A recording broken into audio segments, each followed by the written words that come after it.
News, the United Nations Secretary General's Special Envoy for the disputed Western Sahara Territory is on a three-nation tour of Morocco, Algeria and Mauritania. Staffan de Mistura is leading a new bid to find a diplomatic solution to the disputed territory. A former Spanish colony, Western Sahara was annexed from Morocco in 1975. De Mistura started his trip to the region last week in Morocco and travels next to Algeria, where he'll conclude his tour in Mauritania. Algeria is back in the Polisario front and has severed diplomatic ties with Morocco. De Mistura's tour is part of the implementation of the Security Council Resolution 2602. The resolution calls on all parties to the conflict to pursue the roundtable process in a spirit of realism and compromise. This with a view to achieving a realistic, feasible and lasting solution. On Saturday, de Mistura visited the Smara refugee camp in Algeria. The camp is home to almost 200,000 displaced Saharawi refugees. Mohammed Beissat is Saharawi Arab Democratic Republic Ambassador to South Africa. He joins us now from Cape Town. A very good evening to you. Thank you so much for taking the time to speak to us. Have you had any word of what may have come out of those talks in Morocco? Yes, good evening to you, good evening to your listeners and to everyone that is watching us. Thank you for hosting me. Mr. de Mistura was in Rabat then for Thursday, Friday. Then he moved to Saharawi Republic Saturday and Sunday. His plane has just left Saharawi Republic going to Mauritania.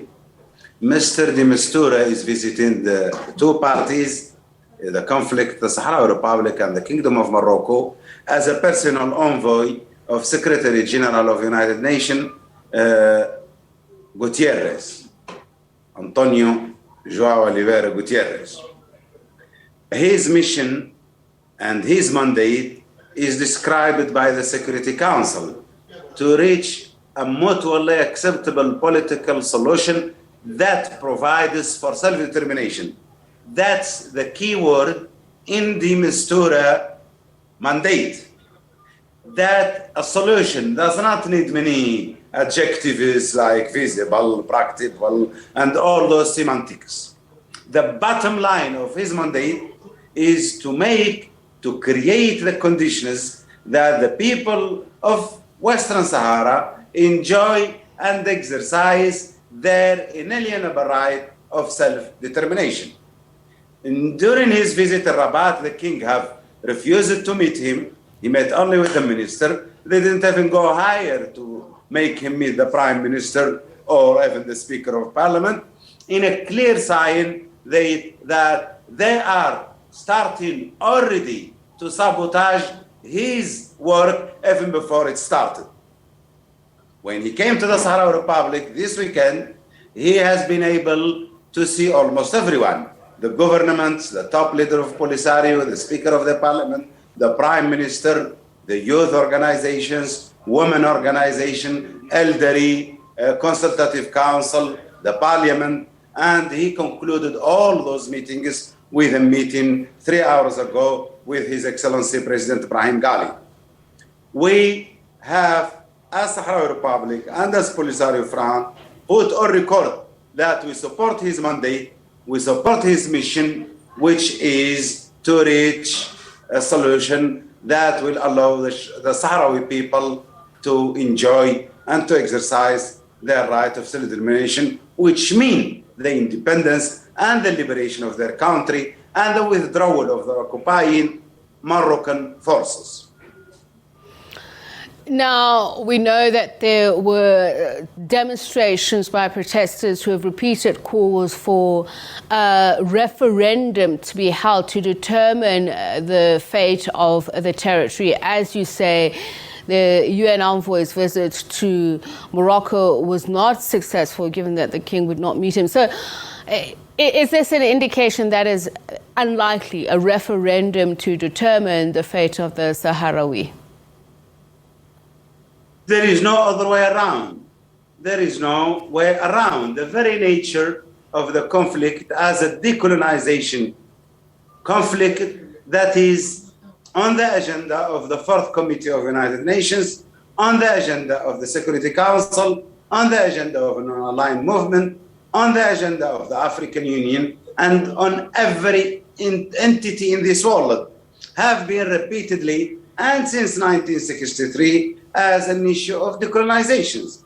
The only solution for the decolonization issues is to give the right to the people, one man, one vote, to do it through the ballot and not through the bullet.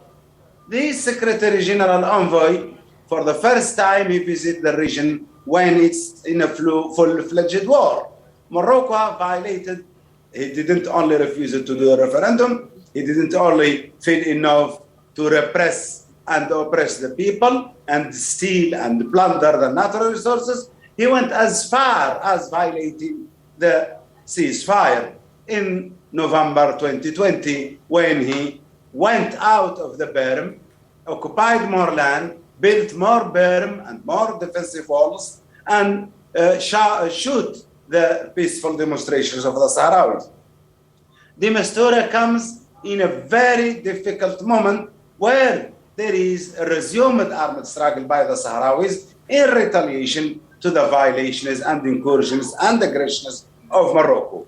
We hope that the Security Council and the main powers, which is United States and France and the UK, will have a positive contribution and will push for the implementation of the resolutions of the United Nations and not play these delay tactics and these back in Morocco for so many years, for 50 years, that has shown it's a short-sighted policy because it didn't make Morocco win the conflict. So we hope that this time they do the right thing and push for a genuine referendum where the Sahrawis choose freely and with no repression their future, which will be the respect and the concretization of the full sovereignty of the Sahrawi Republic on the totality of its national territory.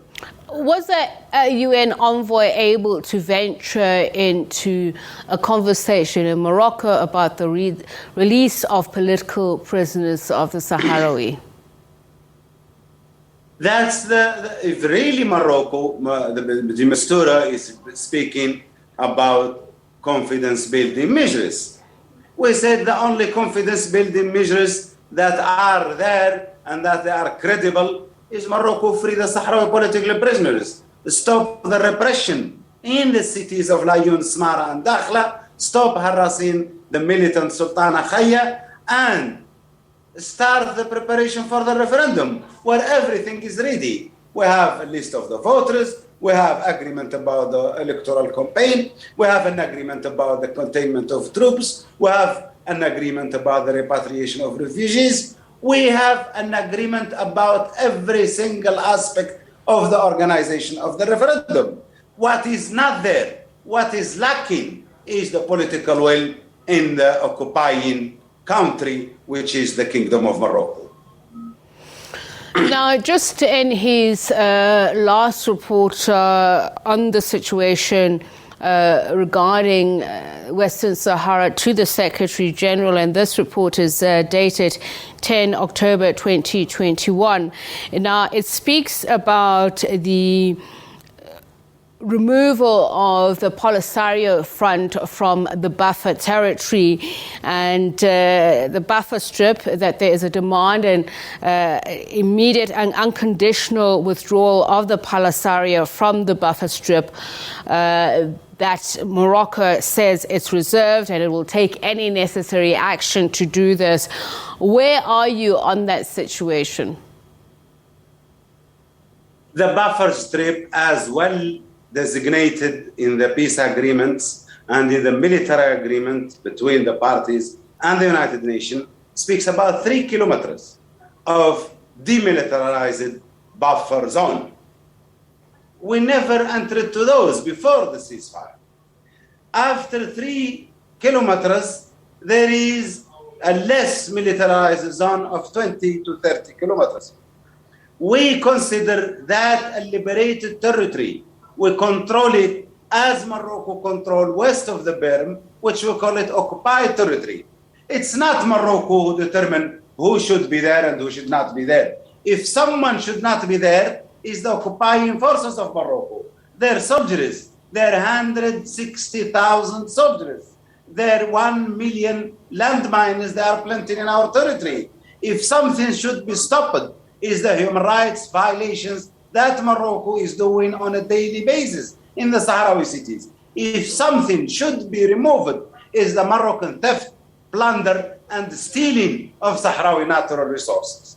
Those are the real impediment and the blocks in front of the implementation of United Nations peace efforts. Morocco, as an occupying forces, is not authorized to determine what should be done and what should not. It's the international legality, it's the resolutions of the Security Council of the General Assembly, and not the despotic medieval kingdom of Morocco. So the Polisario Front, in response to this concern that has been raised of its military being seen through helicopter reconnaissance at Guegarat, are you saying they are there for the express purpose of defending civilians?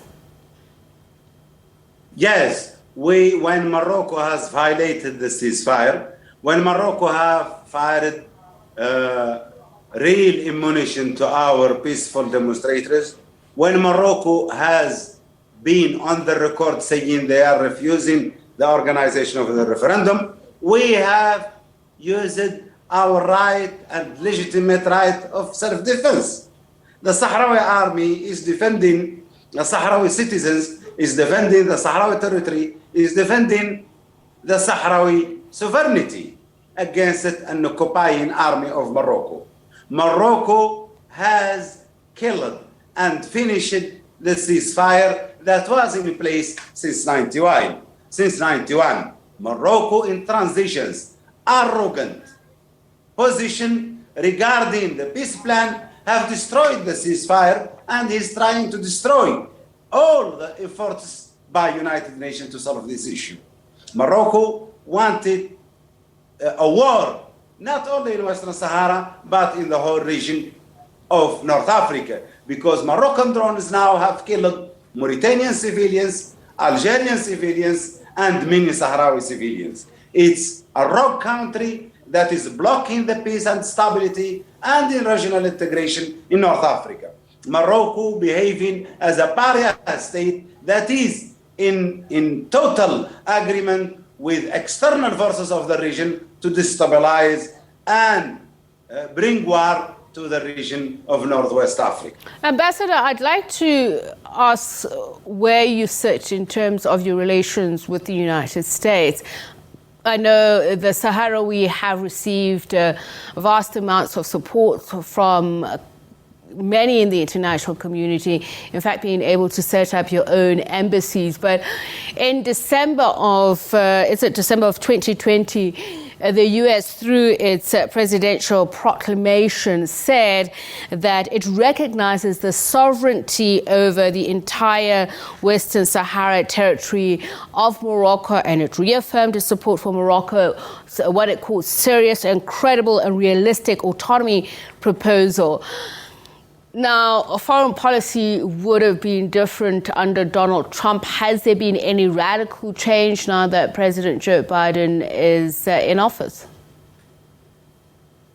Well, the tweet, the discredited, illegal and shameful tweet of Donald Trump is an illegal and shameful position of a discredited president who discredited himself and who have discredited his country. I was appalled to listen to President Biden describing him on the last 6th of January as a crazy, illegal, and dangerous president that did not respect nor the American laws, let away the international law. That was a unilateral. America does not own Western Sahara to give it to Morocco. America has tried to give Western Sahara in 1975 to Morocco. France has tried to give Western Sahara to Morocco. But Western Sahara belongs to the Sahrawis. And they are the only people in the world who can give or not give Western Sahara to whomever they want to give it to. Whatever Donald Trump and whatever this ambiguous position of Biden, that doesn't count. As long as the Sahrawis are embarked in a legal, heroic struggle to free their land. Morocco will not be saved, nor by Trump's illegal, shameful tweet, nor by Biden's ambiguous position. Morocco have only one solution: to speak to the Sahrawis, to let them choose through a democratic referendum what they want to do with their land. No doubt you were disappointed when Morocco was admitted into the African Union. Just going forward, your hopes for how it can play a major role in resolving this conflict? Well, Morocco has been came back after he left the OAU in '94, insulting Africa and insulting African leaders, and when their king said it's a tam-tam conferences. After 30 years of isolation and have been there out in the cold, they decided to come back. African leaders, because of the wisdom Africa, we want to have African solution to African position. But Morocco is not even helping them in that. They are saying they want to exclude African Union of any genuine effort to solve this conflict. Morocco has a double standard position when it comes to Africa and to the African Union. There is a lot of disrespect from this despotic medieval kingdom to the African Union positions and resolutions. While Morocco is there now, that doesn't mean he will be there forever. It depends. May South African leaders will expel Morocco again if he continued in his rebellion against African legality and international legality. Well, thank you so much for speaking to us, Ambassador. Much, much appreciated. The Ambassador of the Saharawi Arab Democratic Republic to South Africa, Ambassador Mohammed Beissat. And just to tell you that, as we mentioned, the AFCON is still on, and the match on right now is between Algeria and Equatorial Guinea. It still looks like it's 0-0 at the moment. We're going to take